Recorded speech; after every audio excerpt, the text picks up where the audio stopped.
మహాపరిశుద్ధుడును మన ప్రభు అయిన యేసుక్రీస్తు ప్రశస్తమైన గణనామానికి మహిమ కలుగును గాక. కుటుంబ బలిపీఠము అనే మంచి కార్యక్రమాన్ని ప్రతిరోజు యూకే గాస్పల్ స్ట్రీమింగ్స్ అనే మా యూట్యూబ్ ఛానల్ ద్వారా ఆడియో రూపంలో వీక్షిస్తున్న మీ అందరికీ ప్రభు అయిన యేసుక్రీస్తు ఉన్నతమైన గణనామం పేరట శుభములు తెలియజేస్తున్నాను. ఇంకనూ వినండి, అనేక కుటుంబాలకు షేర్ చేయండి, దేవుని నుండి గొప్ప మేలులను పొందుకొనండి. దేవుడు మిమ్మలను బహుగా దీవించునుగాక. God bless you all. నా ప్రాణప్రియుడా, మహనీయుడా, నా యేసయ్యా నీతో ఉంటానయ్యా. నా ప్రాణప్రియుడా, మహనీయుడా, నా యేసయ్యా నీతో ఉంటానయ్యా. నీవే కావాలేసయ్యా, నీతో ఉంటానయ్యా. నీతోనే ఉంటానేసయ్యా, నేను విడువలేనయ్యా. నీవే కావాలేసయ్యా, నీతో ఉంటానయ్యా. నీతోనే ఉంటానేసయ్యా, నేను విడువలేనయ్యా. నా ప్రాణప్రియుడా, మహనీయుడా, నా యేసయ్యా నీతో ఉంటానయ్యా.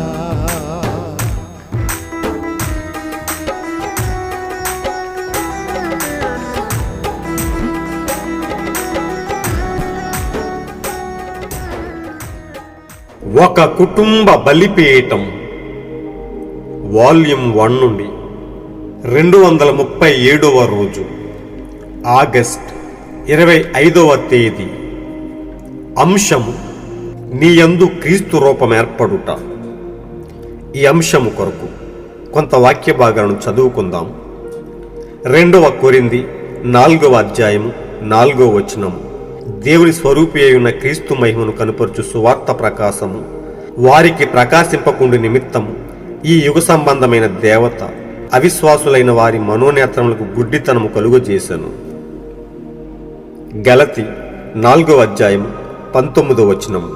నా పిల్లలారా, క్రీస్తు స్వరూపము మీ యందు ఏర్పడే వరకు మీ విషయమై మరలా నాకు ప్రసవ వేదన కలుగుచున్నది.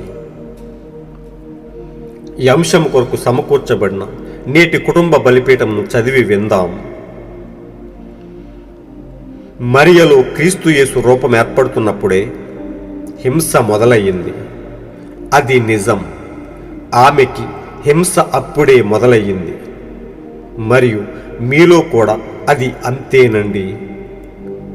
గలతీ 4వ అధ్యాయం 19వ వచనములో ఇలా చెబుతోంది, మహిమకు నిరీక్షణాధారమైన క్రీస్తు యొక్క స్వరూపము ఏర్పడు వరకు, మీ యందు ఏర్పడు వరకు, మీరు చనిపోతున్నప్పుడు క్రీస్తు స్వరూపం మీ యందు ఏర్పడుచున్నది. క్రీస్తు మీ జీవితములోకి సజీవమగుచుండెను. మీలో క్రీస్తు స్వరూపం ఏర్పడినప్పుడు సరిగ్గా అప్పుడే హింస మొదలవుతుంది. ప్రతి వైపు నుండి సమస్యలు ప్రారంభమవుతాయి. సాతాను విజృంభిస్తాడు. హో చూడండి, క్రీస్తు యేసు రూపము మరియలో ఏర్పడుతున్నప్పుడే వేగిరమే రాజు ఆజ్ఞ వచ్చింది. ప్రజలైన మీరంతా సరిగ్గా ఆమె క్రీస్తు పూర్తి శిశువుగా మారుతూ జన్మించడానికి సిద్ధంగా ఉన్న సమయంలోనే ఆ గొప్ప హింస వచ్చింది. ఇప్పుడు గర్భములో బిడ్డ ఏర్పడటానికి చాలా కాలం పడుతుంది, కానీ ఇది చివరి రోజుల్ని తెస్తుంది. పరిపూర్ణత వచ్చినప్పుడు, దైవత్వం యొక్క సంపూర్ణత వచ్చినప్పుడు, క్రీస్తు యొక్క సంపూర్ణత వచ్చినప్పుడు అదంతయు ఆయన ప్రజలలో వ్యక్తపరచబడవలెను. ఆయన ఇలా చెప్పాడు. తన వాక్యములో ఆయన దానిని వాగ్దానము చేశాడు. మరియు ఆ సంపూర్ణత వచ్చినప్పుడు చూడండి, ఆయన వాగ్దానము చేసిన సహజాతీతమైన సంగతులు జరగడం ప్రారంభిస్తాయి. ఆ కారణం చేతనే మన యొక్క గొప్ప సామాజిక జీవితాలు మరియు కార్యాలు దానిని అర్థము చేసుకోలేకపోవచ్చున్నవి. వారికది వెర్రితనముగా ఉండును. ఇప్పుడు గమనించండి, వారు సంఘముల సమైక్యను ఏర్పాటు చేస్తున్నారు. చూడండి, సంఘము సరిగ్గా తన కాళ్లపై నిలబడటం ప్రారంభించిన సమయంలోనే సహజాతీతమైన శక్తి పనిచేయడం ప్రారంభించిన సమయంలోనే ఇప్పుడు వారందరూ ఒక గుంపుగా తయారై ఇప్పుడు వారు ఈ విషయాన్ని ఆపడానికి ప్రయత్నిస్తున్నారు.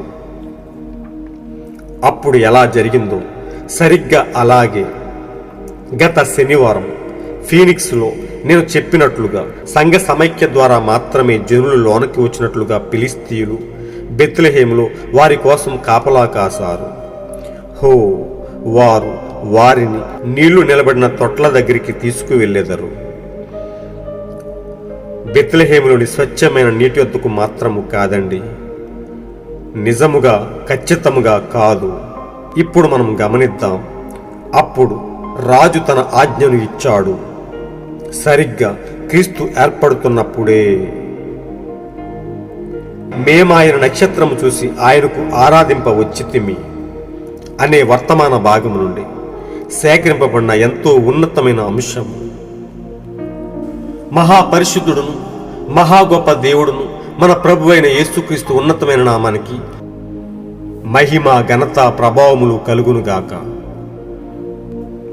అల్పులమైన మన కొరకు, ఏ యోగ్యత అర్హత లేని మన కొరకు, ఎన్నికలో లేని మన కొరకు ఆయన ఎంతో త్యాగము చేసి మన పట్ల ఎంతో ప్రేమను కలిగి మనలను దినదినము ఆయన స్వారూప్యంలోనికి మార్చడానికి ఆయన మన పట్ల ఎంతో కృపను కలిగి ఉన్నాడు.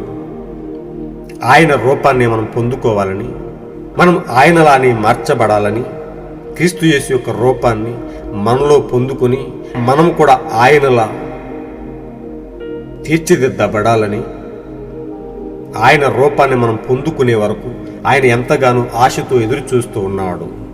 వాక్యమై ఉన్న దేవుడు మన ప్రభు అయిన యేసుక్రీస్తు మన కొరకు చేసిన గొప్ప త్యాగము వాక్యముగా మనకివ్వబడి దినదినము ఆ వాక్యాన్ని మనం అన్వయించుకునుట ద్వారా, ఆ వాక్య ప్రకారం జీవించట ద్వారా మనము ఆయన రూపాన్ని పొందుకోగలుగుతూ ఉన్నాము. వాక్యమై ఉన్న గొప్ప దేవుడు శరీరధారిగా మన మధ్యకు వచ్చి మన మధ్య నివసించి మనకు మాదిరి చూపించి వెళ్ళిన గొప్ప పునరుద్ధానుడై ఉన్నాడు. ప్రియ సోదరి సోదరులారా, ప్రియ దేవుని బిడ్డలారా, మనం ఎల్లప్పుడూ క్రీస్తు మన కొరకు పంపిన ఆ గొప్ప వాక్యాన్ని, ఈ గడియ కొరకు పంపిన గొప్ప వర్తమానాన్ని వెంబడిస్తూ మనము దినదినము ఆయన స్వారూప్యంలోనికి మార్చబడవలసిన వారమై ఉన్నాము. ప్రియ స్నేహితులారా, ప్రియ దేవుని బిడ్డలారా, ఈ లోకమైతే ఎంతో గలిబిలిగా ఉండి దేవుని వాక్యానికి ఏ మాత్రము చోటు ఇవ్వనిదై వారి యొక్క సొంత కార్యకలాపాల్లో, మానవ కల్పిత సిద్ధాంతాల్లో వారు ఎంతగానో మునిగిపోయి దేవుని వాక్యాన్ని పక్కత్రోవ పట్టించి జనులను నాశనం వైపు నడుపుతూ ఉన్నారు. ఇలాంటి పెట్టలు కోలాహలం చేసే ఈ సమయంలో పావురపు స్వరాన్ని ఆయన మనకి వినిపించి ఆయన తన మెల్లని స్వరముతో మనలను దినదినము ఆయనలో బలవంతులుగా నిలిపి ఆయన రూపాన్ని పొందుకోవడానికి, ఆయన స్వారూప్యంలోనికి మార్చబడటానికి ఆయన ఎంతగానో సహాయం చేస్తూ ఉన్నాడు. ఆయన ఉద్దేశ్యం మనందరినీ మరణము నుండి జీవంలోనికి లాగి ఆయన రూపంలోనికి మార్చబడాలని, మనలను నీతిమంతులుగాను పరిశుద్ధులుగాను తన సొత్తైన ప్రజలుగా నిలిపి ఆయనలో ఉన్నతముగా యుగ యుగాలు ఆయన పోలికలోనే మనము కూడా ఉండి ఆయనతో జీవించాలని ఎంతగానో ఆశపడుతున్న గొప్ప దేవుడై ఉన్నాడు. ప్రియ సోదరులారా, ప్రియ స్నేహితులారా, మనం చదువుకునే అంశంలో దాగి ఉన్న కొద్ది భావాన్ని తెలుసుకుందాం. నీ యందు క్రీస్తు రూపం ఏర్పడుట. మనం చదువుకునే వాక్య భాగాన్ని గమనించినట్లయితే దేవుని స్వరూపి అయిన క్రీస్తు మహిమను కనపరచు సువార్త ప్రకాశము వారికి ప్రకాశింపకుండు నిమిత్తము ఈ యుగ సంబంధమైన దేవత అవిశ్వాసులైన వారి మనోనేత్రములకు గుడ్డితనము కలుగజేశాను. నిజముగా ప్రియ సోదరులారా, సాతాను వాడు ఎంతగానో విజృంభిస్తూ అనేక మందికి సత్యము ప్రబలకుండా, సత్యం వైపు వారు మళ్ళకుండా అనేక మందికి గుడ్డితనాన్ని కలగజేసి అలాంటి సత్యాన్ని వారు వినకుండా వారి చెవులను మందమతులుగా చేసి ఉన్నాడు.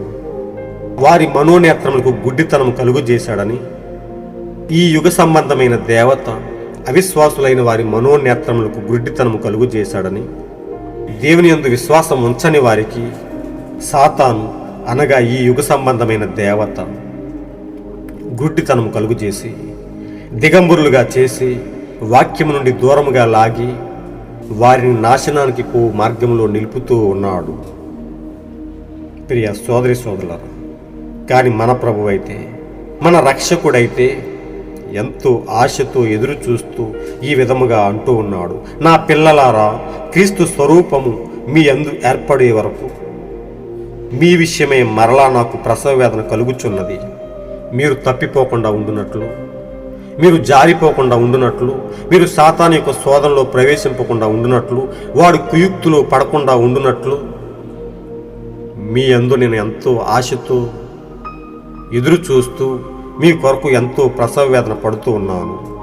మీలో క్రీస్తు యొక్క స్వరూపము, నా రూపాన్నే మీకు ఇవ్వాలని, మీరు నాలా పరిశుద్ధులుగా మార్చబడాలని, నా రూపాన్నే మీరు పొందుకోవాలని ఎంతగానో మీ కొరకు ఎదురు చూస్తూ ఉన్నాను. మీ కొరకు ప్రసవ వేదన పడుతూ ఉన్నానని మన ప్రభు అయిన యేసుక్రీస్తు, మన ప్రియుడు మన కొరకు ఎదురు చూస్తూ ఉన్నట్టుగా మనం చూస్తూ ఉన్నాము. ఇక్కడ మనం చదువుకున్నాము, ప్రవక్త అంటున్నాడు, మరియలో క్రీస్తు యేసు రూపం ఏర్పడుతున్నప్పుడే హింస మొదలయ్యింది. అది నిజం. ఆమెకి హింస అప్పుడే మొదలయ్యింది. మనకు తెలుసు ప్రియ సోదరులరా, యేసేపుకు ప్రదానము చేయబడి ఇంకా వివాహము కాకముందే ఒక కన్యక గర్భవతి అవటం ఈ లోకానికి ఎంతో హాస్యాస్పదంగా, ఎంతో అనుమానంగా, ఈ లోకం ఒప్పుకోనిదిగా మరియపై ఎంతో నిందలు మోపుతూ వచ్చారు. కన్య అయిన మరియ పరిశుద్ధాత్మ చేత గర్భము ధరించిందని వారు బయలుపాటుతో చూడలేకపోయారు. ఈ లోక రక్షకుడైన క్రీస్తు యేసును పరిశుద్ధాత్మ చేత మరియ గర్భము దాల్చినప్పుడు, మరియ గర్భములో యేసు రూపము దిద్దుకుంటూ ఉన్నప్పుడు మరియకు హింసలు మొదలయ్యాయని, ఈ లోకము ఎంతో వేధించిందని అనకూడని మాటలు అంటూ మరియను ఎంతో అపహాస్యం చేసిందని ప్రవక్త చెప్తూ ఉన్నాడు. ఆయన అంటున్నాడు, మీలో కూడా అంతేనండి.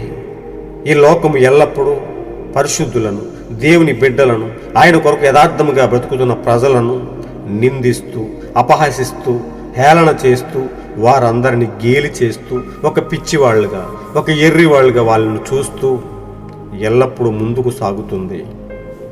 ఈ లోకము ఎల్లప్పుడూ ఒక నిజ క్రైస్తవుడికి వ్యతిరేకంగా ఉంటూ అనేక ప్రలోభాలకు గురి చేస్తూ ఉంది.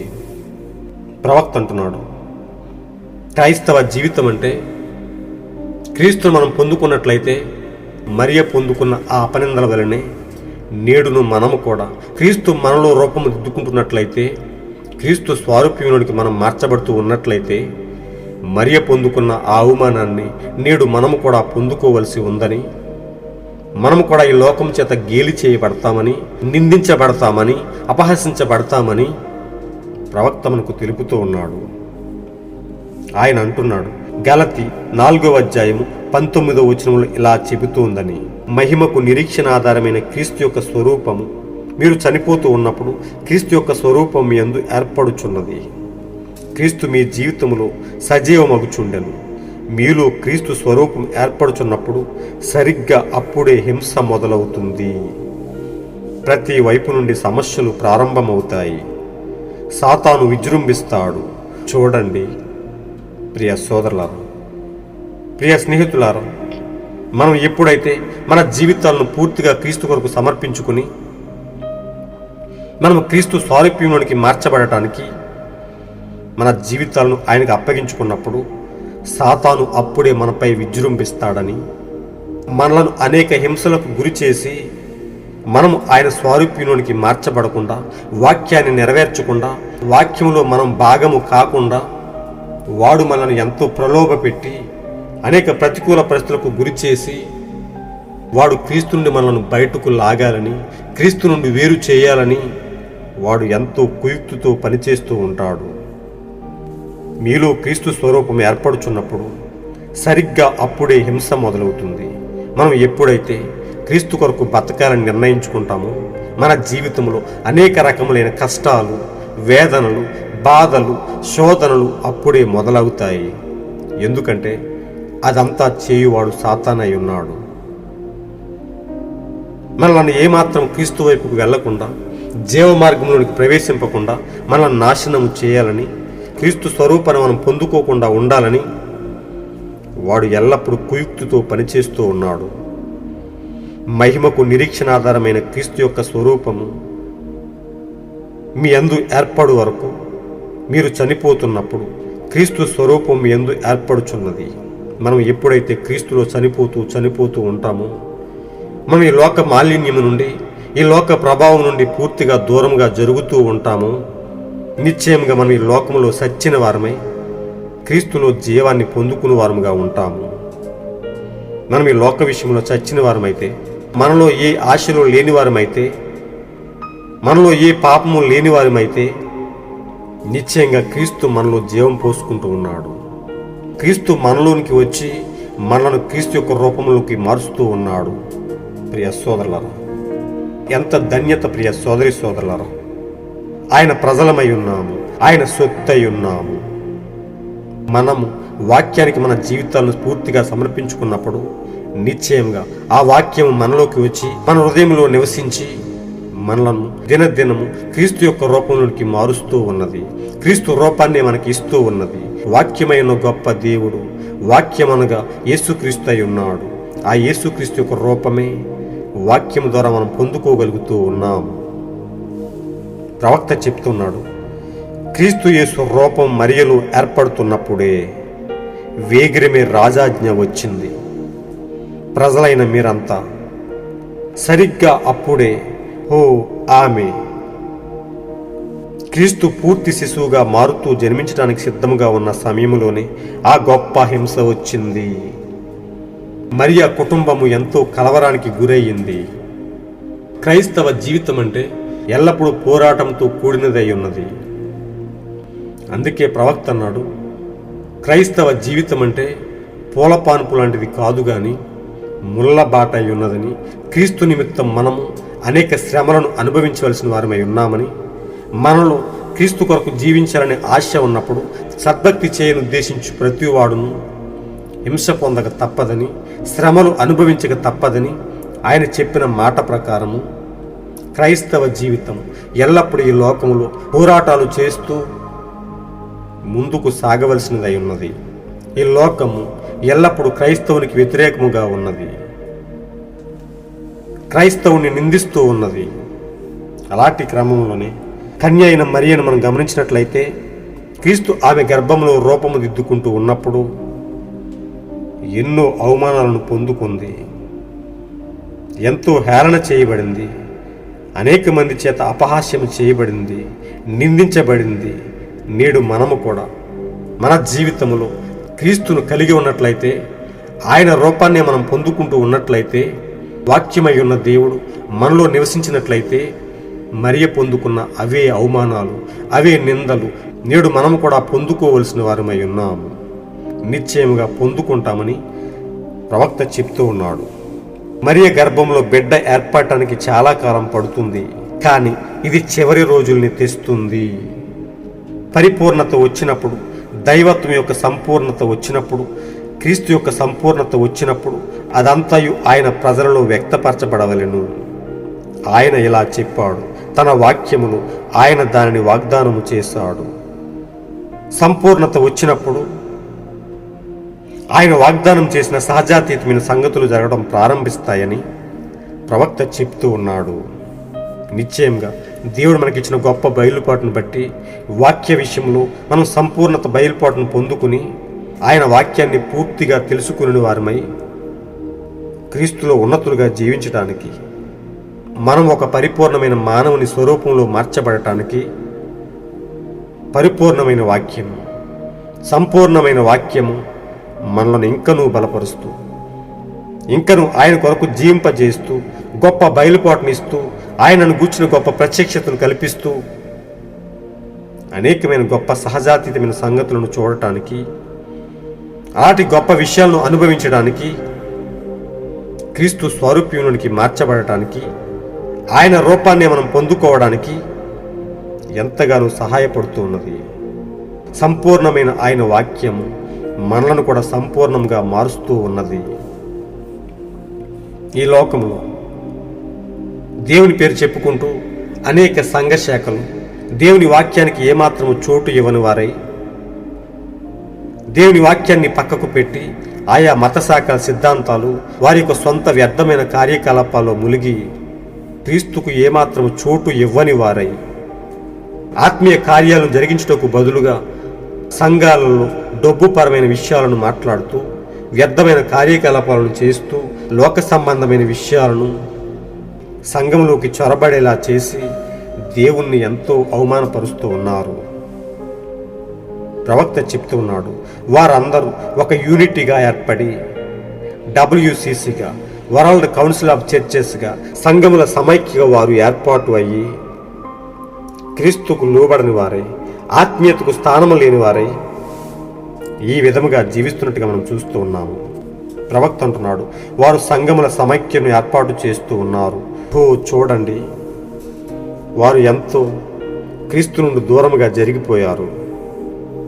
ఇలాంటి స్థితిలో వారు ఉండి వారికి వారు ధనవంతులుగా చెప్పుకుంటూ ఆత్మీయ దారిద్ర్యతలో జీవిస్తూ యథార్థమైన ప్రజలను, వాక్యాన్ని కలిగి ఉన్న ప్రజలను వారు ఎంతో హేళనగా చూస్తూ ఉన్నారు, వెర్రివారిగా చూస్తున్నారని ప్రవక్త చెప్తున్నాడు. ఆ కారణం చేతనే మన యొక్క గొప్ప సామాజిక జీవితాలు మరియు కార్యాలు దానిని అర్థము చేసుకోలేకపోతున్నవి. వారికి అది వెర్రితనంగా ఉండును. క్రీస్తు కొరకు యథార్థంగా బ్రతికే వారందరూ ఈ లోకములో గొప్పవారికి, ఐశ్వర్యవంతులకు, నామకార్థ క్రైస్తవులకు వెర్రివారిగా కనిపిస్తూ ఉన్నారని మనం అర్థం చేసుకోగలుగుతూ ఉన్నాము. వారందరూ సంఘముల సమైక్యను ఏర్పాటు చేసుకుని దేవుని వాక్య ప్రకారం జీవిస్తున్న నిజ సంఘాన్ని ఎంతగానో హింసించడానికి సిద్ధపడుతూ ఉన్నట్టుగా మనం చూస్తూ ఉన్నాము. వారు సంఘముల సమైక్యను ఏర్పాటు చేస్తూ ఉన్నారు. నిజ సంఘము తన కాళ్లపై నిలబడటం ప్రారంభించిన సమయంలోనే, సహజాతీతమైన శక్తి పనిచేయడం ప్రారంభించిన సమయంలోనే ఆ సంఘ సమైక్యగా ఏర్పడిన వారందరూ అబద్ధ సంఘము వారు దేవుని పేరు చెప్పుకుంటూ వాక్యానికి చోటు ఇవ్వకుండా దేవునికి ఏమాత్రము చోటు లేని వారై జీవిస్తున్న తప్పుపోయిన సంఘముగా ఉన్న వారందరూ అంటున్నారు. వారందరూ ఒక గుంపుగా తయారయ్యి ఇప్పుడు వారు ఈ విషయాన్ని ఆపడానికి ప్రయత్నిస్తూ ఉన్నారు. దేవుడు మనలో కుమ్మరించే ఆ గొప్ప ఉజ్జీవాన్ని, ఆ ప్రేమను ఆపడానికి, ఆ సంపూర్ణమైన వాక్యాన్ని మనలో క్రియ జరిగించకుండా ఆపడానికి వారందరూ మానవ కల్పిత సిద్ధాంతాలతో మన వైపే చూస్తూ ఉన్నారు. ఆనాడు యేసుక్రీస్తు కన్య అయిన మరియ గర్భంలో రూపము దాలుస్తూ ఉన్నప్పుడు హేరోదు రాజు ఆజ్ఞ ఇచ్చిన ప్రకారమే, యేసుక్రీస్తును చంపడానికి చూసిన ప్రకారమే, యేసుక్రీస్తు రూపాన్ని నాశనం చేయడానికి ప్రయత్నించిన ప్రకారమే ఈనాడు కూడా వాక్యానికి చోటు ఇచ్చి క్రీస్తు రూపాన్ని పొందుకుంటున్న మనలను నాశనము చేయడానికి, క్రీస్తు నుండి మనల్ని వేరు చేయడానికి వారు ఎల్లప్పుడూ ప్రయత్నిస్తూనే ఉన్నారు. ప్రవక్త చెప్తున్నాడు, నేను ఫీనిక్స్లో చెప్పినట్లుగా సంఘ సమైక్య ద్వారా మాత్రమే జనులు లోనికి వచ్చినట్లుగా ఫిలిస్తీయులు బెత్లెహేములో వారి కోసం కాపలా కాసారు. వారు వారిని నీళ్లు నిలబడిన తొట్ల దగ్గరికి తీసుకువెళ్ళెదరు. బెత్లెహేములోని స్వచ్ఛమైన నీటి వద్దకు మాత్రము కాదండి, వారు పరిశుద్ధాత్మతో కూడిన కార్యకలాపాల వైపుకు మాత్రము కాదండి, క్రీస్తు యొక్క కార్యాలను కలిగి ఉండటానికి మాత్రము కాదండి, స్వచ్ఛమైన నీటి వద్దకు కాదండి. కానీ వారు మత శాఖల సిద్ధాంతాల ద్వారా జనులను లోనికి ప్రవేశపెట్టి సత్యవాక్య ప్రకారం వారిని జీవించకుండా చేసి నాశనం వైపు నడిపించాలని సాతాను ఎంతో పెద్ద ప్రయత్నాన్ని కలిగి ఉన్నాడు. ఒక మనిషికి జీవము మానవ కల్పిత సిద్ధాంతాల్లో లేదు, కానీ వాక్యమై ఉన్న దేవుని యొక్క రూపంలోనికి మనం మార్చబడాలి అంటే మనం వాక్యాన్ని వెంబడిస్తూ వాక్య ప్రకారం జీవించవలసిన వారమై ఉన్నాము. వారిని వారు నడిపించేది స్వచ్ఛమైన నీటి వద్దకు కాదండి అని ప్రవక్త చెప్తూ ఉన్నాడు. వారు సంఘ శాఖ సిద్ధాంతాల వైపు నడిపిస్తూ ఉన్నారు. సంఘ సమైక్యలోనికి అనేక మంది ప్రజలను వారు లాగి వారందరిని నశింప చేయడానికి సాతాను ఎంతో కుయుక్తితో పనిచేస్తూ ఉన్నాడు. ప్రవక్త చెప్తున్నాడు, అప్పుడు రాజు తన ఆజ్ఞను ఇచ్చాడు. సరిగ్గా క్రీస్తు ఏర్పడుతూ ఉన్నప్పుడే ఈనాడు మనము కూడా క్రీస్తు కొరకు యథార్థముగా బ్రతకాలని నిర్ణయించుకున్న ఈ సమయంలోనే మనపై వారు ఒత్తిడి తెస్తూ మనల్ని క్రీస్తు కొరకు జీవించకుండా చేయునట్లు, క్రీస్తు రూపాన్ని మనం పొందుకోకుండా ఉండునట్లు, మనం క్రీస్తు రూపంలోకి మార్చబడకుండా ఉండునట్లు వారు ఎంతో అడ్డుపడుతూ ఉన్నారని మనం తెలుసుకోగలుగుతూ ఉన్నాము. ఓ ప్రియ సోదరి సోదరులారా, ప్రియ దేవుని బిడ్డలారా, మనం చదువుకునే అంశములో మనం గమనించాల్సిన సారాంశము, ఎల్లప్పుడూ మన రక్షకుడు, మన ప్రభువు మన వైపు చేతులు చాచి మనం ఆయన వాక్య ప్రకారం జీవించాలని, ఆయన రూపాన్ని మనం పొందుకోవాలని, మనం క్రీస్తు యొక్క స్వరూప్యంలోనికి మార్చబడాలని ఆయన ఎంతో ఆశతో ఎదురు చూస్తూ ఉన్నాడని మనం తెలుసుకోవలసిన వారమై ఉన్నాము. వాక్యమే మనల్ని జీవింపజేసేది, వాక్యమే మనల్ని బ్రతికించేది. ఆ వాక్యమే ప్రభు అయిన యేసుక్రీస్తు అయి ఉన్నాడు. ఆయన రూపాన్ని మనం పొందుకోవాలి అంటే వాక్యాన్ని మనం వెంబడించవలసిన వారమై ఉన్నాం, వాక్య ప్రకారం జీవించవలసిన వారమై ఉన్నాం. ఆయన వాగ్దానం ప్రకారం సహజాతీతమైన కార్యాలు మనం పొందుకోవాలి అంటే నిశ్చయంగా ఆ వాక్య ప్రకారం మనం జీవిస్తూ దినదినం ఆయననే వెంబడిస్తూ ఆయన స్వరూప్యంలోనికి మార్చబడదాం. ఆయన రూపాన్ని మనం పొందుకుందాం. క్రీస్తు రూపాన్ని మనము కూడా పొందుకొని అంతం వరకు మనం స్థిరముగా ఉందాం. ఆయన పరిశుద్ధాత్మ చేత ముద్రించబడి ఎత్తబాటులో మనం కూడా భాగమవుదాం. అలాంటి గొప్ప కృపను దేవుడు మనపై నిండుగా ఉంచి మనల్ని బలపరిచి దినదినం ఆయన స్వరూప్యంలోనికి మార్చునుగాక, ఆయన రూపాన్ని మనకు ఇచ్చునుగాక. God bless you all. ఈరోజు మీరు చదవలసిన అనుదిన వాక్యపఠనం కీర్తనలు 119వ అధ్యాయము. మీరు విన్న ఈ అంశాన్ని అనేక మందికి షేర్ చేయండి. దేవుని ఉన్నతమైన సత్యాన్ని, ఆయన అమూల్యమైన వాక్యాన్ని అనేక మందికి పంచి వారందరికీ సత్యాన్ని ప్రకటింపజేసి సర్వసత్యములోనికి నడిపించండి. క్రీస్తు స్వరూప్యంలోనికి మార్చబడులాగున అనేక కుటుంబాలను తీర్చిదిద్ది దేవుని నిత్యరాజ్యానికి వారసులుగా చేయండి. దేవుడి ములను బహుగా దీవించునుగాక. ఆమేన్. ఒకే ఒక్క దేవుడును మన ప్రియ రక్షకుడైన యేసుక్రీస్తుకు కృపా కాపుదల, ఆయన యొక్క అన్యోన్య సహవాసము, ఆయన యొక్క పరిశుద్ధాత్మ నాయకత్వము మనకు ముందుగా ఉండి మనల్ని ముందుకు నడిపిస్తూ ఆయన స్వరూప్యంలోనికి మనల్ని మార్చునుగాక, ఆయన రూపాన్ని మనకు ఇచ్చునుగాక. షాలోమ్. ఆశలే ఆవిరైపోయినా నా బ్రతుకే భారమైపోయినా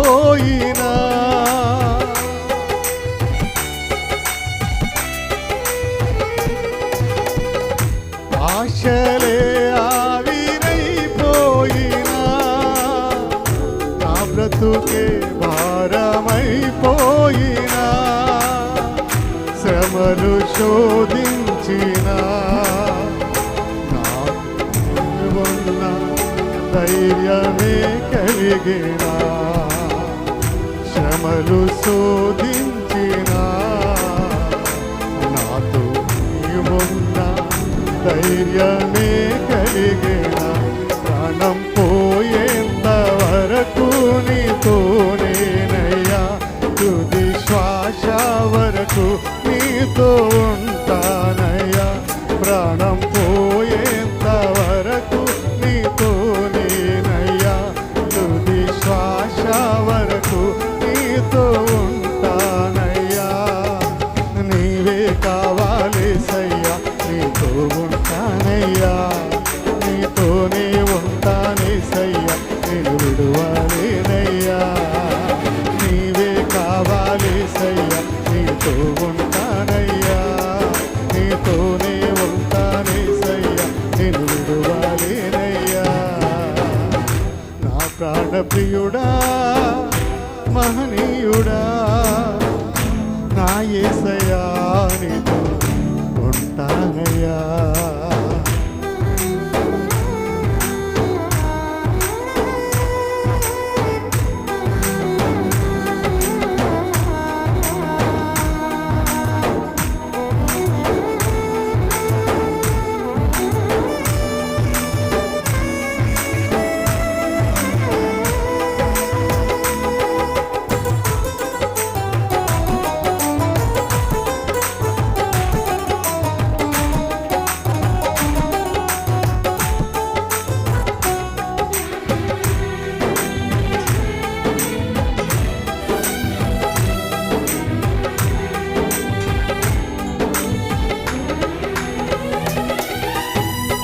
కన్నీరే సంద్రమైపోయినా తుఫాను అలలే చెలరేగినా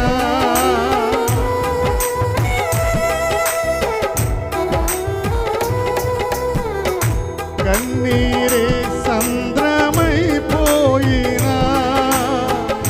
తుఫాను అలలే చెలరేగినా నే నలిగిపోయినా నాతో నీవున్న ధైర్యమే కలిగినా నే నలిగిపోయినా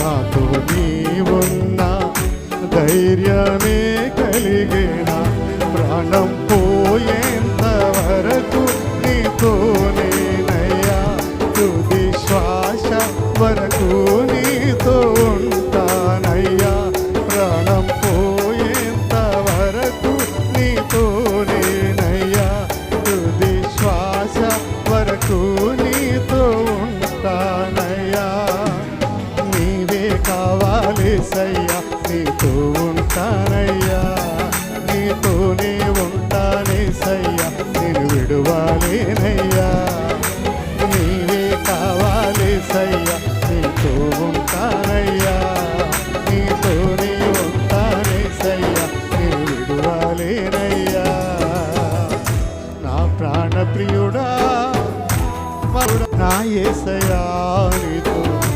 ఉంటానయ్యా నా ప్రాణ ప్రియుడా మహనీయుడా